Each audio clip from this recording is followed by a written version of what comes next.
பிதாவாகிய தேவனையும் ஆண்டவர் இயேசுவையும் அறிகிற அறிவினாலே கிருபையும் சமாதானமும் பெருகுவதாக. ஆண்டவருடைய பெரிதான இரக்கத்தினாலே இந்த 2வது மாதத்தின் முதல் நாளையும் காணும்படி தேவன் நமக்கு செய்த இரக்கத்திற்காக, நமக்கு காண்பித்த தயவுக்காக அவருக்கு நாம் நன்றியுடலாய் வாழ கடமைப்பட்டிருக்கிறோம். இன்றைய தினம் கர்த்தர் நமக்கு கொடுக்கிற கட்டளை என்னவென்றால், நிபந்தனை என்னவென்றால்,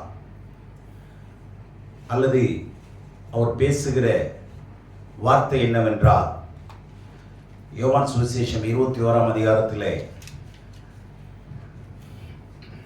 கவனமாய் அதை கேட்போம். இந்த செய்தியின் ஆதாரமாக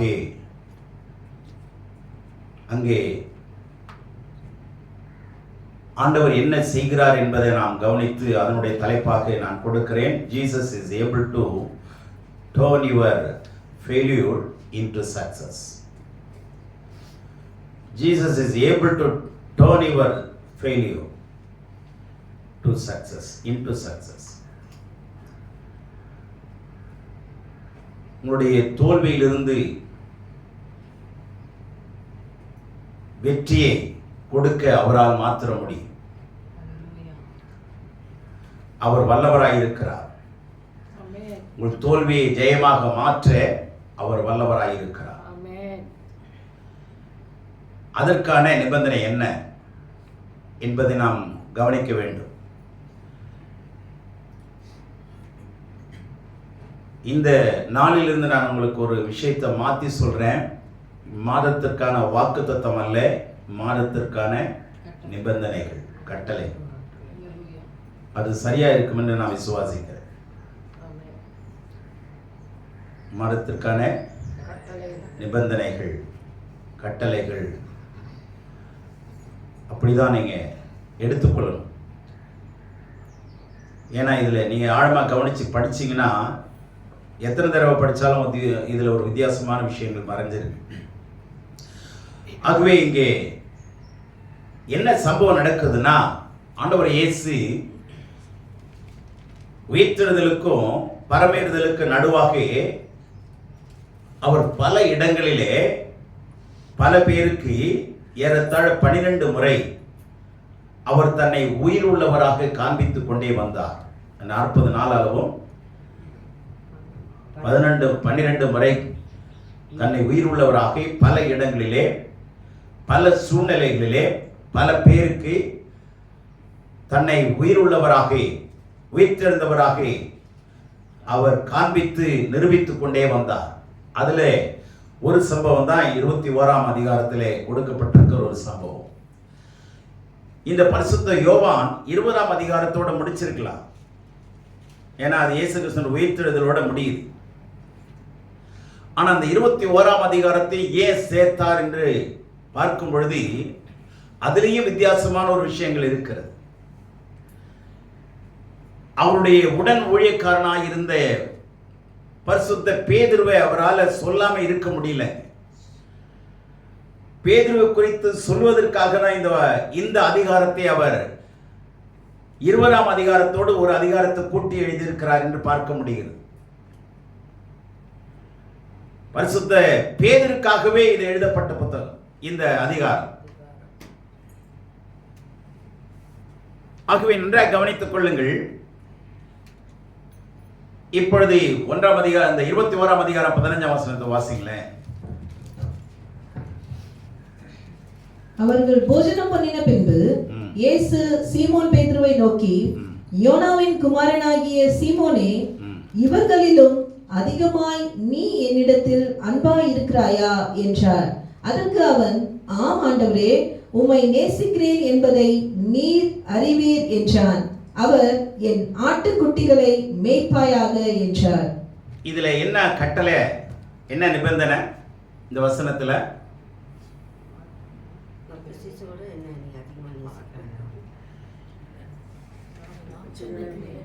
யோனாவின் குமாரனாகிய சீமோனே,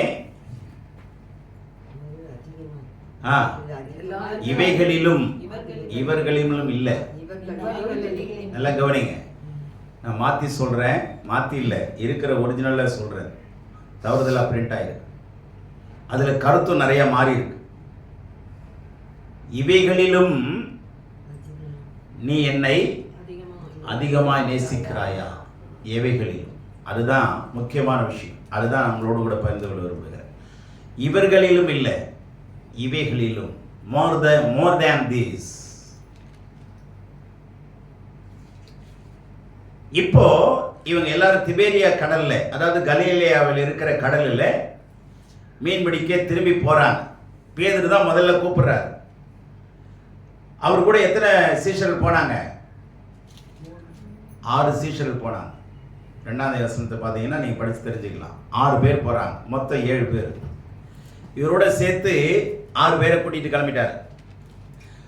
அது சரியா தப்பா அப்படிங்கிறத பார்த்தீங்கன்னா, மறுபடியும் அவர் அங்கே வலைக்கு போனது ஒரு வகையில் தப்பாக தான் தெரியுது. சரியா? சீஷன் என்ன பண்ணக்கூடாது? திரும்பி போகக்கூடாது. ஆனால் திரும்பி வலையை எடுத்துகிட்டு போயிட்டான். ஏன் தவறாக தெரியுதுன்னா, அவன் ராத்திரி முழுவதும் போராடுறான், ஒன்றும் கிடைக்கல. அப்போ கடவுளுடைய விருப்பம் இருந்து போயிருந்தா என்ன கிடைச்சிருக்கும்? அவனுடைய பிரயாசத்துக்கு பலன் கிடைச்சிருக்கும். ஆனால் ராத்திரி முழுவதும் பிரயாசப்பட்டு ஒன்று நடக்கல. அவனுடைய பிரயாசம்லாம் விருதா போயிடுச்சு. வெறுங்கையோட மறுபடியும் வெறுங்கையோட தான் நிற்கிறாங்க. ஆனால் எவ்வளோ தூரத்தில் இருக்கிறாங்க? 200 முழ தூரத்தில் இருக்கிறாங்க. கரைக்கும் இவங்களுக்கும் 200 முழ தூரத்தில் இருக்கிறாங்க. இப்போ விடியற் காலத்தில் ஆண்டவர் இயேசு உயிர்த்தெழுந்த சரீரத்தோடு நிற்கிறார். நல்லா அந்த சினாரியோவுக்கு வாங்க. அந்த கடற்கரையில் உயிர்த்தெழுந்த ஆண்டவராய், மாம்சத்தில் இருந்த ஆண்டவர் வேற, உயிர்த்தெழுந்த சரீரத்தோடு இருக்கிறது வேற. இப்போ உயிர்த்தெழுந்த ஆண்டவர் அங்கே நிற்கிறார் கரையில். உயிர்த்தெழுந்த சரீரத்தோடு நிற்கும் போது சீஷர்களுக்கு என்ன பண்ண முடியாது? கண்டுகொள்ள முடியல. யாருன்னு அறிந்து கொள்ள முடியல, ரெகக்னைஸ் பண்ண முடியல. அந்த சூழ்நிலையில இயேசு அங்க நின்று என்ன கேட்கிறாரு? பிள்ளைகளே, புசிக்கிறதுக்கு ஏதாவது உங்களிடத்தில் உண்டா? அதுக்கு அவர்கள் இல்லை என்றார். நேரடியா என்ன சொன்னாங்க? ஒன்றுமில்லை என்றார். உண்மையதான் சொல்லியிருக்கிறார். ஒன்றுமில்லை என்று சொன்னார். ஆனால் இந்த நேரத்தில் அந்த 6 பேரும் வலையோடு போராடிட்டு இருக்கிறாங்க கடல்ல, 7 பேரும். இப்ப இயேசு கேட்கிறாரு. உடனே யோவான் தான் சொல்றான், ரொம்ப அருமையான வார்த்தை. 7ஆம் வசனத்தில் பேதுருவை பார்த்து சொல்றான், ஹலோ, அவரே கர்த்தர். அல்லேலூயா. எப்படிங்க கண்டுபிடிக்க முடிஞ்சது? பேதுருவால முடியலங்க, மற்ற 6 சீஷர்களால் முடியல, 5 சீஷராலும். யோவான் மாத்திரம் தான் சொல்றாரு, அவர் கர்த்தர். அல்லேலூயா. என்ன அருமையான ஒரு வெளிப்பாடு பார்த்தீங்களா? நான் தான் கர்த்தர்னு இவர் சொல்லல, நான் தான் ஆண்டவர்னு சொல்லல. உயிர்த்தெழுந்த ஆண்டவரே அங்கீகரித்தான் பாருங்க, புரிஞ்சு கொண்டான் பாருங்க.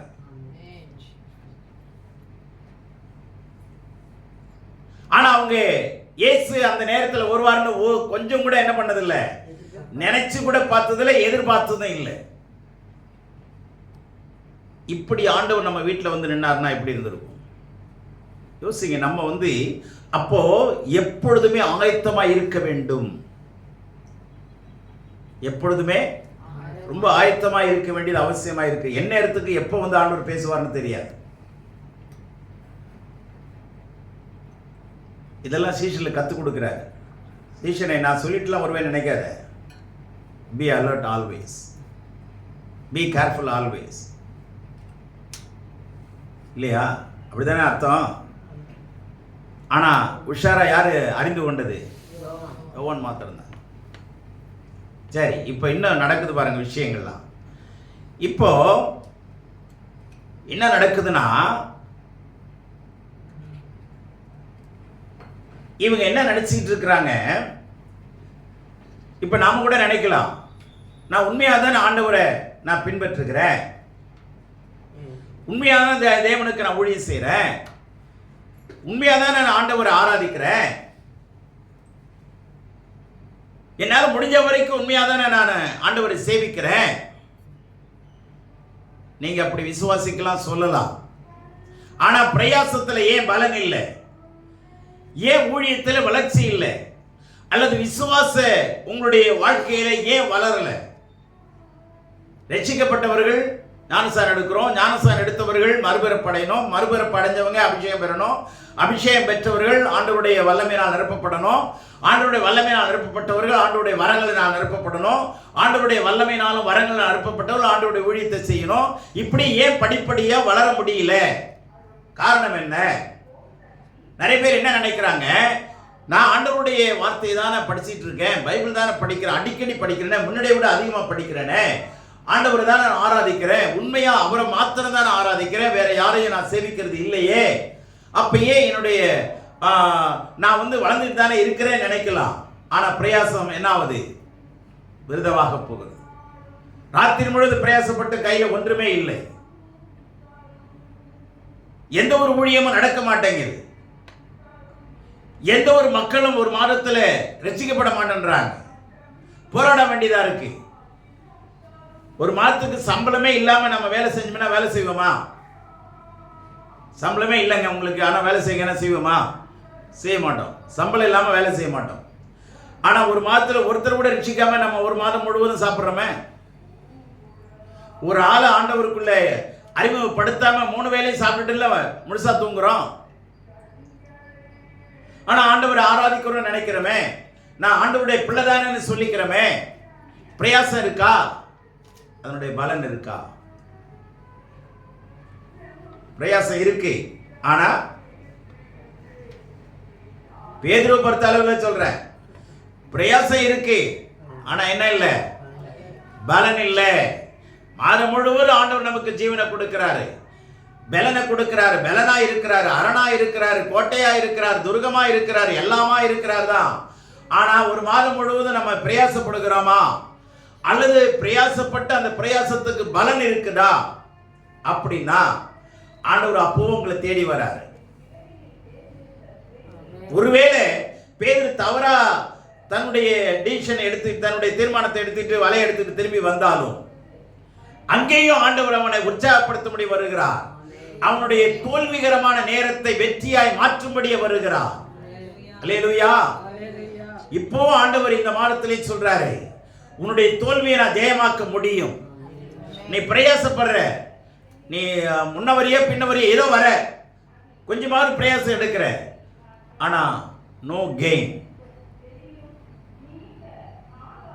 காலத்தை பார்த்தால் போதகர்களாய் இருக்க வேண்டிய நீங்கள் பாலை உண்ணத்தக்க குழந்தைகளைப் போல இருக்கிறீங்களே.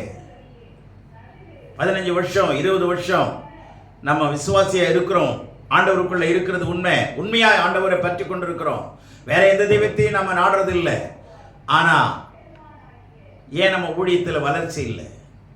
ஏன் ஆவிக்குரிய ஊழியத்தில் ஏன் வர வேலை செய்யல? ஏன் வல்லமை வேலை செய்யல?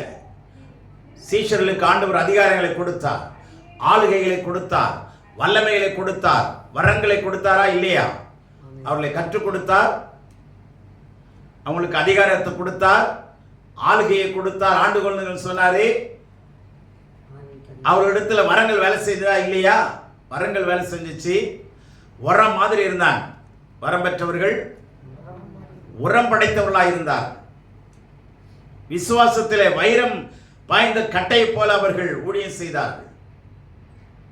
அத்தனை பேரும் ரத்தம் சிந்தி மரித்தார். ஆனால் இந்த சூழ்நிலை பேதுருவுக்கு தோல்விகரமான சம்பவம் நடந்து கொண்டிருக்கிறது.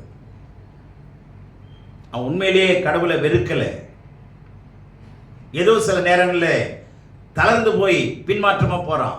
அங்கேயும் ஆண்டவர் வருகிறது தான் ஆச்சரியமான விஷயம். உயிர்த்தெழுந்த சரீரத்தோடு வந்து நிற்கிறார். அல்லேலூயா. பிள்ளைகளேன்னு கூப்பிடுறார். அந்த இடத்துக்கு வாங்க. ஆண்டவர் அங்க நின்று கூப்பிடுறாருன்னு வச்சுங்க. அங்க வேலையில பாருங்களேன், வேலையில ட்ரெஸ் இருக்கா இல்லைன்னு கூட தெரியலங்க. உடம்புல ட்ரெஸ் இருக்கா இல்லைன்னு கூட வேலையில அந்த அளவுக்கு அந்த வேலையில என்ன ஆயிட்டாரு, ரொம்ப ஆழமா போயிட்டாரு. இந்த 12 பேர்ல எத்தனை பேர் மீனவர்கள் தெரியுமா? 12 சீஷர்ல 7 பேர் மீனவர்கள். அதனாலதான் அந்த 7 ஒண்ணா சேர்ந்துச்சு. புரிஞ்சுங்களா? ஏங்க அந்த 12 பேர்ல 7 பேரை மீனவர்களா எடுத்தாருன்னா அதுக்கு சில ரகசியம் இருக்கு. ஒண்ணே, அவர்கள் மிகவும் தைரியமானவர்கள். எந்த சூழ்நிலையும் பயப்பட மாட்டாங்க. காற்று அடிச்சாலும் மழை அடிச்சாலும் நம்மெல்லாம் எட்டி கூட பார்க்க பயப்படுவோம், காலை வைக்க பயப்படுவோம். அவங்க எல்லாம் கடல்லையே பிறந்தவங்க. நமக்கெல்லாம் கழுத பாலை ஊற்றுவாங்க பிறந்த உடனே, அவங்களுக்கு கடல் தண்ணியை ஊற்றி விட்டுருவாங்க. ஏன்னா அதுல தானே வாழ்க்கையே அதுதானே.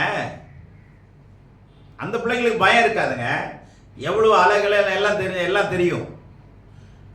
they were very courageous people, brave, தைரியமானவங்க. ஒன்று. ரெண்டாவது, அவங்க எப்படி வேலை செய்யணும்னு அறிந்தவர்கள். they know how to work. எந்த நேரத்தில் வேலைக்கு போகணும், எந்த நேரத்தில் வேலை போகக்கூடாது. சரி, கடல்ல போக முடியலையா, உடனே வீட்டில் ரெஸ்ட் எடுப்பாங்க நினைக்கிறீங்களா? இன்னைக்கு கடல்ல போக முடியலங்க, காற்று இருக்கு, மழை இருக்குன்றாங்க. என்ன செய்வாங்க தெரியுமா? வலையை பழுது பார்ப்பாங்க. சும்மாவே இருக்க மாட்டாங்க. they were very active. இன்னைக்கு தூங்கலாமே, ரெஸ்ட் எடுக்கலாம், சரி இன்னைக்கு ஒரு நம்ம பீச்லேயே கிடக்குறோமே, நம்ம வந்து விஜிபிக்கு போகலாம். நம்ம தான் பீச்சுக்கு போவோம், அவங்கெல்லாம் பீச்சுக்கு திரும்பி போவாங்க. டீ கடைக்காரன் டீ குடிக்க மாட்டான், ஜூஸ் குடிப்பான். ஜூஸ் கடைக்காரன் ஜூஸ் குடிக்க மாட்டான், டீ வாங்கி குடிப்பான். அது மாதிரி இவங்க பீச்சிலே வளர்ந்தவங்க பீச்சுக்கெல்லாம் போக மாட்டாங்க, வேற எங்கேயாவது போய் என்ஜாய் பண்ணலாம் இல்லையா? பண்ண மாட்டாங்க. Very hard work. மூணாவது, அவங்க ஆழத்துக்கு போக அறிந்தவர்கள். ஆழத்துக்கு போக எவ்வளவோ என்ன பண்ண மாட்டாங்க, பயப்படவே மாட்டாங்க. ராயபுரம் போறேன்ல, அவங்கள கேட்பேன், ஐயா எத்தனை கிலோமீட்டர் உள்ள போவீங்க? ஐயா 400 கிலோமீட்டர் 300 கிலோமீட்டர்லாம் உள்ள போவேன். ஐயோ இவ்வளோ ஆழமா? நாங்க போயிட்டோம்னா எங்களுக்கு வீட்டுக்கும் சம்பந்தமே கிடைக்காது, ஃபோனு கூட நாங்க பண்ண முடியாது. நாங்க பண்ணிட்டு போறோம் தெரியுமா, கொஞ்ச தூரத்தில், அவ்வளவுதான். மீதி 20 நாள் 30 நாளும் எங்களுக்கும் வீட்டுக்கும் எந்த கனெக்ஷனும் கம்யூனிகேஷனும் கிடையாது. நாங்க என்ன ஆனோன்னு அவங்களுக்கும் தெரியாது, எங்களுக்கும் தெரியாது. அவங்க வீட்டில் என்ன ஆனாங்க தெரியாது. கட் ஆயிடும் கம்யூனிகேஷன். கரைக்கு வந்தாதான் ஆழத்துக்கு போகக்கூடியவர். 4வது, மிகவும் பொறுமைசாலிகளும் அடுத்ததாக தொடர்ந்து செய்கிறவர்களுமாயிருப்பார். They were so patient and persistence. They have much patience and persistence. அவர்கள் மிகவும் பொறுமைசாலிகளாயிருப்பார். எடுத்த கௌத்தோன்னு எந்த வேலையும் செய்ய மாட்டாங்க, ரொம்ப நிதானிக்கக்கூடியவர். சரிங்களா? அதை தொடர்ந்து செய்வார். பொறுமையா இருப்பாங்க, பொறுமையா செய்வாங்க, அதே சமயத்தில் தொடர்ந்து செய்வாங்க, அதை விட்டுற மாட்டாங்க. 5வது, எந்த ஒரு வேலையும் உடனே கைவிட்டுட்டு முடியாதுன்னு போக மாட்டாங்க. முடியாது, நான் செய்ய மாட்டேன் அப்படின்னு சொல்லிட்டு போக மாட்டாங்க. அவங்க ஒரு தீர்மானம் எடுத்தாங்கன்னா அந்த தீர்மானத்தை நிறைவேற்ற வரைக்கும் விட மாட்டாங்க.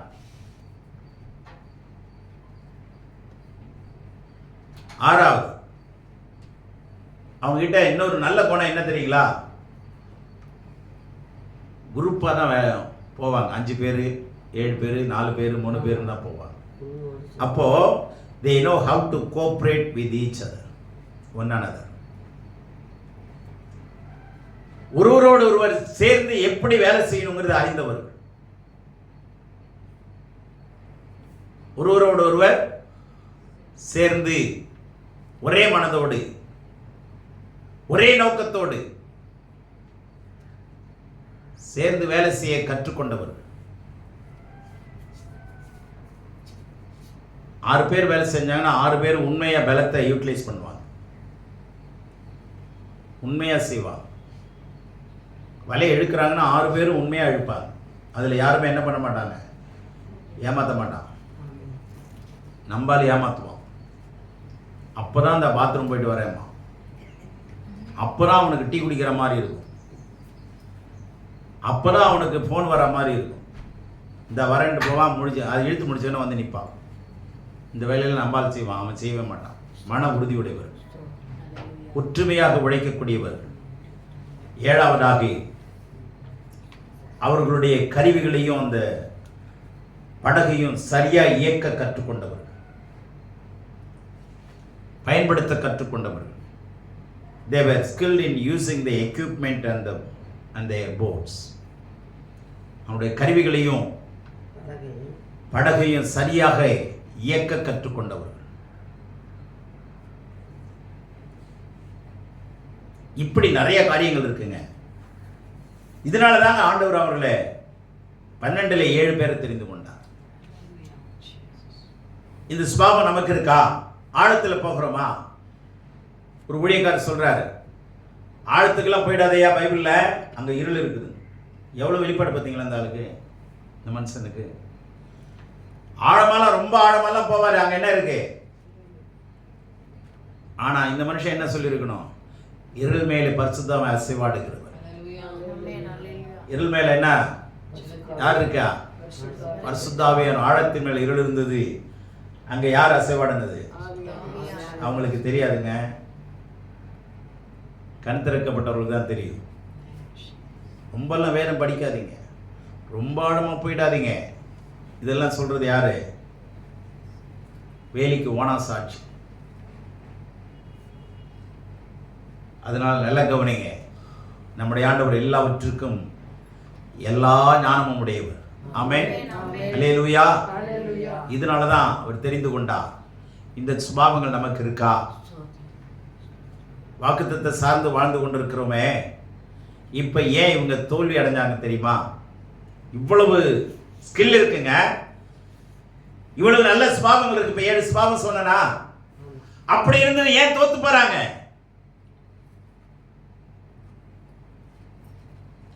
முயற்சி திருவினையாக்குன்னு சொல்றான் பாத்தீங்களா?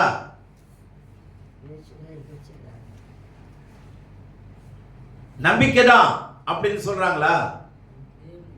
ஆனா ஆண்டவர் சொல்றதை மறந்துட்டாங்க. என்னால் அன்றி உங்களால் ஒன்றும் செய்யக்கூடாது. என்ன திறமை இருந்தாலுங்க, எவ்வளவு திறமை இருந்தாலும், எவ்வளவு அறிவு இருந்தாலும், எவ்வளவு ஆற்றல் இருந்தாலும், ஆண்டவர் இல்லாமல் நம்மால் ஒன்றும் செய்ய முடியாது. ஆமென். You can do nothing without me. என்னை எல்லாம் உங்களால் ஒன்றும் செய்ய முடியாது. இதை புரிந்து கொள்ளும். நல்ல உணர்வுகள் இருக்கலாம், ஒற்றுமை இருக்கலாம், ஏகசிந்தை இருக்கலாம், ஆழத்துக்கு போக அறிஞ்சிருக்கலாம், உங்களுடைய கருவிகளை அழகா இயக்க தெரிஞ்சிருக்கலாம். ஆனா இந்த இடத்துல ஆண்டவர் என்ன சொல்றாரு தெரியுமா? இந்த தோல்விகரமான நேரத்தை கடவுள் எப்படி கையாண்டா? இப்ப அவங்களுக்கு என்ன சொல்ற, எப்படி அவங்க ஜெயமுள்ளவர்களாக மாறினாங்க, வெற்றியா மாறினாங்க? என்ன காரணம்?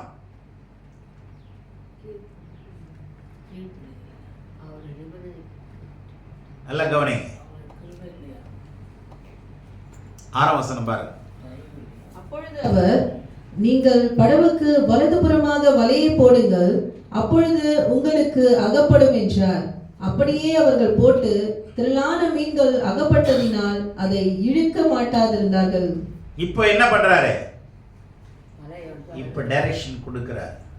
இதான் நிபந்தனை. தேவனுடைய பிள்ளையே, உங்களுடைய ஆற்றல் இருக்கா? சந்தோஷம். அறிவு இருக்கா? சந்தோஷம். உழைப்பு இருக்கா? சந்தோஷம். ரொம்ப பிரயாசப்படுறீங்களா? சந்தோஷம். ஆனால் ஆண்டவருடைய டைரக்ஷனை, ஆலோசனையை, வழிகாட்டுதலை கற்றுக்கொள்ளுங்க, ஏற்றுக்கொள்ளுங்க. இதான் இந்த மாதத்தினுடைய கட்டளை. உங்க பிரயாசம், you are serving the Lord, good. You are worshiping our Lord, good. எல்லாமே நல்லதுதான். ஆனா அவருடைய டைரக்ஷன் இல்லாம செஞ்சீங்கன்னா உங்களுடைய பிரயாசத்துக்கு பலன் இல்லாமல் போயிடும். அந்தந்த இடத்துல ஆண்டவருடைய வழிகாட்டுதல் அறிந்து கொள்ளுங்க. அந்தந்த சூழ்நிலையில ஆண்டவருடைய வழிகாட்டுதல் அறிந்து கொள்ளுங்க. எல்லா சூழ்நிலையும் ஒரே மாதிரி நம்ம போக முடியாது. சில இடத்துல வேகமா போறோம், சில இடத்துல பிரேக் போடுறோம், சில இடத்துல நின்று போறோம். அதான் விவேகம். அதான் வேகத்தினுடைய விவேகம். அதுதான். அதுபோல ஆண்டவர் எந்தெந்த இடங்களில் எப்படி வழிகாட்டுகிறார், what are the directions of the Lord, அதை நம்ம அறிந்து கொள்ளணும். வேதவேணி வந்துட்ட, ஆனா உனக்கு நிறைய அனுபவம் இருக்கு, உண்மைதான். ஆனா அந்த அனுபவத்தை சார்ந்து வாழ்ந்துடாதே, ஆண்டவருடைய நிபந்தனையை சார்ந்து வாழ். வாக்குத்தத்தத்தை சார்ந்து வாழாதீங்க, நிபந்தனையை சார்ந்து வாழ கற்றுக்கொள்ளுங்க. ஆகவே இந்த மாதத்தின் நிபந்தனை என்ன? உன்னுடைய சூழ்நிலைக்கேற்ற தேவனுடைய வழிகாட்டுதலை அறிந்து கொள். Know the directions of the Lord, then you will be succeed. தேவனுடைய வழிகாட்டுதலை அறிந்து கொள்ளுங்கள்.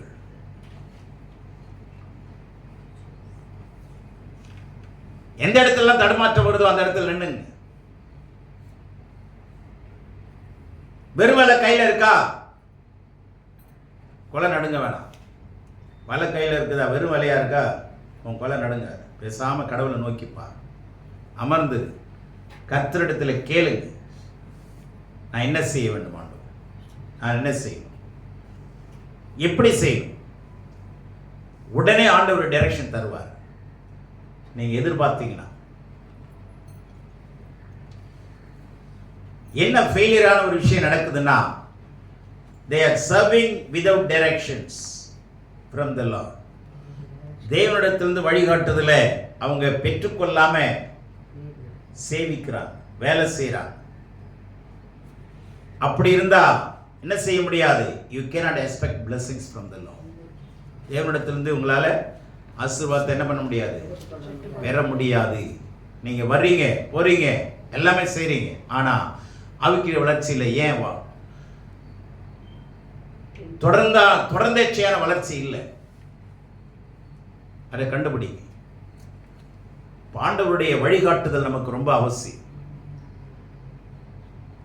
எப்போதும் போல நம்ம கடவுளை தேடிட்டு இருக்கிறது சரிதான், ஆனா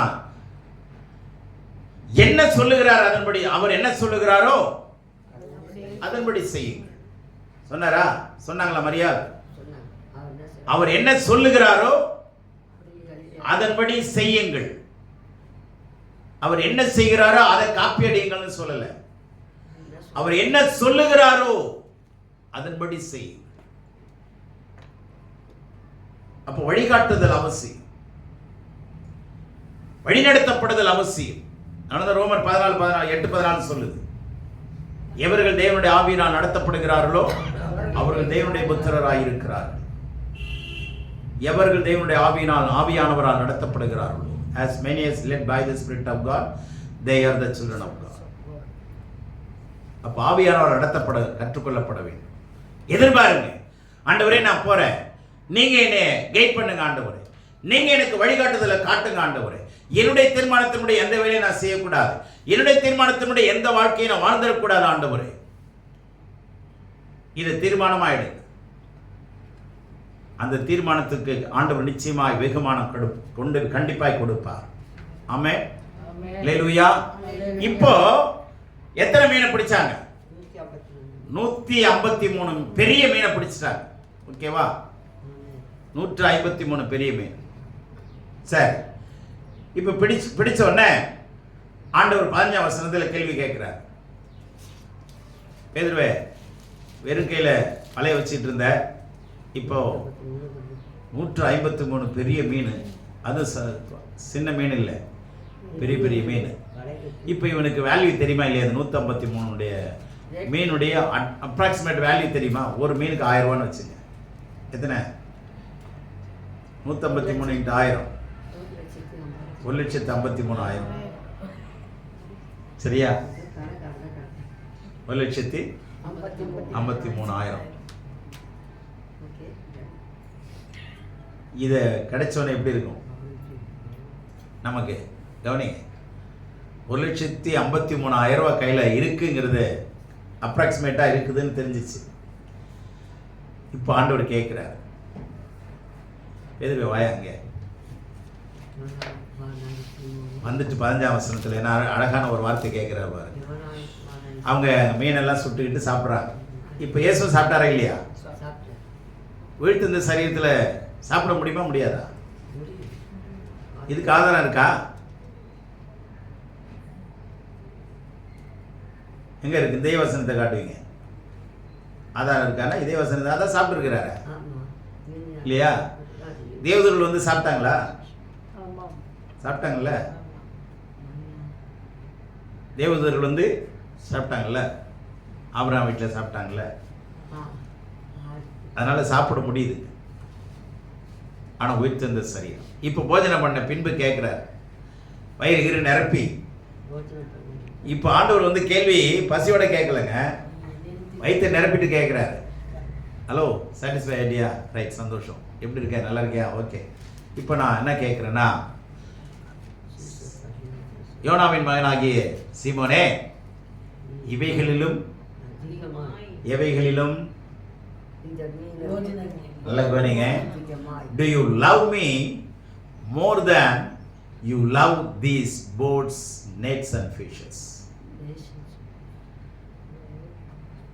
இந்த படகு, வலை, இந்த மீன்களை விட என்னை நீ அதிகமாக நேசிக்கிறியா? 1,50,000 30,000 உன்கிட்ட இருக்கு.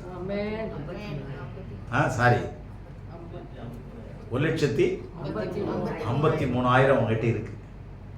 இந்த பணத்தை விட, இந்த பொருளை விட, இந்த வேல்யூ விட, இந்த போட்டை விட, இந்த வலையை விட, இந்த மீன்களை விட நீ என்னை அதிகமாக நேசிக்கிறியா? இப்போ எப்படி இருக்கும்? நான் இப்படியெல்லாம் செக் வைப்பியா? மீனையும் கொடுத்து ஆப்பும் வைக்கிறிய தலைவரே. இவ்வளோ 1000 கையில கொடுத்து இதை நேசிக்கிறியா இல்லை என்ன நேசிக்கிறியா? அப்படின்னா என்ன அர்த்தம்? என்ன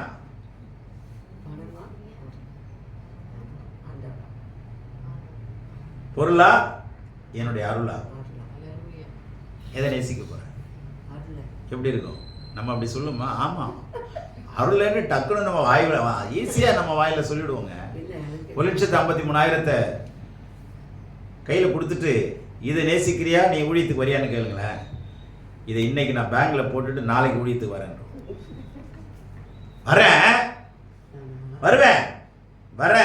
வருவேன். இதெல்லாம் செட்டில் பண்ணிட்டு யாராரு கொடுக்கணுமோ கொடுத்துட்டு பேங்க்ல கொஞ்சம் போட்டுட்டு நாளைக்கு வரேன். எத்தனை பேர் சொல்லுவோம்? அடுத்த செகண்ட் ஆண்டவர் கேட்கிறாரு, பேதுருவே, do you love me more than this? What is your answer? சொல்லுங்க. இந்த வார்த்தை எவ்வளவு ஆழமானது பார்த்தீங்களா? இந்த வசனத்தை இப்படி பார்த்துருக்கிறோமா? நம்ம புரியுற மாதிரி படிச்சா தானே நம்ம எப்போ அதை விட்டு பிரியிற நேரம் வரும்ல படிக்கிறோம். 10 நிமிஷம் 15 நிமிஷம் அதுக்கு மேலே நேரம் இல்லை. புரியிற மாதிரி படித்தா நேரம் எடுத்து படிப்போம், பிரியிற மாதிரி படித்தா நேரம் பார்த்து படிப்போம். டைம் ஆஃபீஸுக்கு நேரம் ஆயிடுச்சு, 1/2 மணி நேரம், அவ்வளோதான். 15 நிமிஷம் படி, 10 நிமிஷம் படி, முடிஞ்சு போச்சா? அப்புறம் எங்கே ஆழத்துக்கு போகிறது? சொல்லுங்க. புரியிற மாதிரி படிக்கணுமா, பிரியிற மாதிரி படிக்கணும்? கொஞ்சம் யோசிங்க.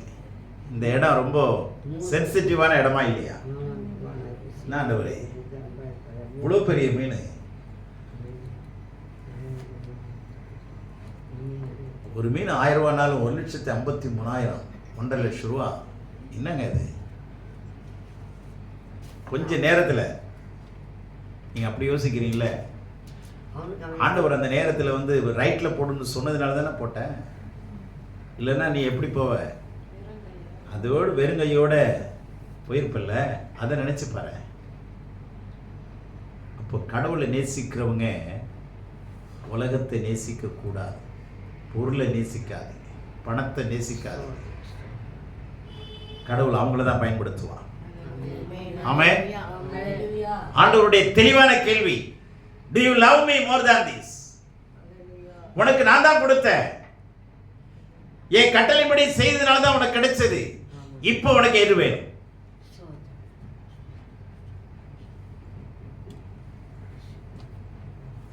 இப்ப என்ன செய்ய போற? இப்ப அவைகளை என்னதான் பண்ணியிருக்கணும்? பேதுரு என்ன பண்ணியிருக்கணும்? அந்த 150 3 மீனை சாப்பிட்டாங்கன்னு வச்சுங்களேன், 150 மீனை வச்சுங்க. யார்கிட்ட விட்டாங்கன்னு தெரியாது, அவ்வளவுதான். திரும்பி போயிட்டாரா இல்லையா அவர் ஆண்டவரோட? திரும்பி இதெல்லாம் எடுத்தானா?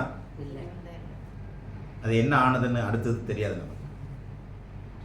இப்போ கவனிங்க, இன்னைக்கு ஆண்டவர் கேட்குறாரு, இந்த 2025 வருஷத்தில் ஜனவரி மாதம் முடிஞ்சு 2வது மாதத்துலேயும் உன்னை கொண்டு வந்திருக்கிறேன். Do you love me more than this? உன் வேலையை விட, உன் வருமானத்தை விட, உன்னுடைய தாளந்தை விட, திறமையை விட என்னை நீ நிறைய நேசிக்கிறியா? அதுக்கு நிறைய விஷயம் இருக்கு, இப்போ நான் பேச நேரம் இல்லை. இதை மாத்திரம் சொல்றேன், இன்னொன்னு சொல்லி முடிக்கிறேன். எல்லா மீனவனும் உயிரோடு மீனை பிடிப்பான், பிடிச்ச மீன் செத்துரும். அல்லேலூயா. பிடிச்ச மீன் என்ன ஆயிடும்? செத்துருங்க. Fisherman catches living fishes, but when he gets, they die. பிடிச்சவனு கொஞ்ச நேரத்தில் என்ன ஆயிடும்? செத்துரும். ஆனா ஒரு தேவனுடைய மனுஷன் மீனை பிடிச்சா, செத்த மீனை பிடிப்பான், அந்த மீனுக்கு உயிரை கொடுப்பான். இப்ப எந்த வேலை பெருசு? பிடிச்ச மீன் செத்துருங்க, ஆனா ஒரு கிறிஸ்தவன் கவனிங்க, the man of God catch dead fishes. ஏன்னா அவன் பாவத்தில் செத்துருக்கிறான், செத்த மீனை பிடிக்கிறான். when he or she catch them, they are made to live in Christ. Amen. Hallelujah. Hallelujah. They are made alive in Christ. Hallelujah. கிறிஸ்துக்குள்ளே அதை உயிரோட்டம் உள்ள மீனாய் மாற்றுகிறான். இதாங்க அவனுக்கும் அந்த ஃபிஷர்மேனுக்கும் இந்த ஃபிஷர்மேனுக்கும் உள்ள வித்தியாசம். உண்மையா இல்லையா? செத்தவனை இப்ப என்ன பண்றாரு ஆண்டவரே? அதுக்கு தான் மனுஷனை சந்திங்க நான் டெய்லி சொல்லிட்டு இருக்கேன். கடவுளோட ஜனங்களை என்ன பண்ணுங்க? இணைக்க பாருங்க. செத்துட்டு இருக்காங்க, இணைக்க பாருங்க. அவங்கள உயிரோட்டம் உள்ள படைப்பா நீங்க மாற்றலாம் கிறிஸ்துவுக்குள்ளே. ஆகவே கடவுள் இந்த மனுஷனை சந்தித்ததனுடைய நோக்கத்தை பாரு. இதை சொல்லாம முடிச்சா யோவானுக்கு திருப்தியே இருந்திருக்காது. அதனாலதான் இந்த 21ஆம் அதிகாரத்தை எழுதி முடிக்கிறார். தேவனுடைய பிள்ளையே, இன்னைக்கு ஆண்டவர் உங்களிடத்தில் கேட்கிறார். Dear brothers and sisters, dear children, do you love me more than this? உனக்கு வீட்டை கொடுத்திருக்கிறேன், வாசலை கொடுத்திருக்கிறேன், ஆற்றலை கொடுத்திருக்கிறேன், வருமானத்தை கொடுத்திருக்கிறேன். எது வேணும் உனக்கு? நீ சம்பாதிச்ச பொருளை வச்சு நீ வாழ போறியா? அல்லது இதை விட்டுட்டு கடவுள் தான், ஆண்டவர் தான் நினைச்சாரு, அந்த வேலை தான் பெரிய வேலைன்னு செய்ய போறியா? What are you going to do? யோசிங்க. நீங்க விசுவாசிங்கிற ஸ்டாண்டர்டை விட்டு சீஷத்துவத்துக்கு வாங்க. கற்றுக்கொள்ளுகிற இதயத்தில் அந்த கற்றுக்கொள்ளுகிற தன்மை வரட்டும் உங்களுக்கு. கற்றுக்கொள்ளணும் அப்படின்னா சிலதை இழக்கணுங்க. இழந்தாதான் கற்றுக்கொள்ள முடியும், இல்லைன்னா கற்றுக்கொள்ள முடியாது. நிபந்தனைகளை மீறினா கண்டிப்பா பிரயாசத்துக்கு பலன் வராது. வாக்குத்தத்தத்தை விடுங்க, கர்த்தர் நிறைவேற்றி வராது. எப்போ? when you are faithful in your duties. உங்களுடைய நிபந்தனைகளை நீங்க உண்மையா இருந்தீங்கன்னா அது தன்னால வந்து பலிக்க போகுதுங்க. அது தன்னால வந்து பலிக்கும். கடவுள் கொடுத்த நிபந்தனைகளை உண்மையா இருப்போம்னா இப்பொழுது நான் சொன்ன ஆசீர்வாதங்கள் எல்லாம் உங்களுக்கு வந்து பலிக்குங்க. it will overtake you. உனக்கு முந்தி வந்து நிற்கும். அதுக்காக நீ ஜெபம் பண்ண வேண்டியதில்லை. அதனால வாக்குத்தத்தத்தின் மாதங்களை விட நிபந்தனையின் மாதங்கள் என்ன, இந்த மாதத்தினுடைய நிபந்தனை என்ன, இந்த மாதத்தினுடைய கட்டளை என்ன, அதுதான் கிறிஸ்தவத்துக்கு வேணும். எத்தனை பேர் அதை நீங்க விரும்புறீங்க, எத்தனை பேர் இதை ஏற்றுக்கொள்றீங்க எனக்கு தெரியாது. ஆனால் கர்த்தர் நிச்சயமாகவே நம்மை ஆசீர்வதிக்க வல்லவராய் இருக்கிறார். ஆமென். ஆகவே ஆண்டவர் கேட்கிற கேள்வி பதில நீங்க தான் சொல்லணும். இவைகளிலும் என்னை அதிகமாக நேசிக்கிறாயா? நீ பெற்ற இந்த ஆசீர்வாதங்களிலே மிகவும் பெரிதானவைகள் இருக்கிறது. இவைகளிலும் என்னை அதிகமாக நேசிக்கிறாயா? கர்த்தர் தாமே உங்களை ஆசீர்வதிப்பாராக. ஆமென்.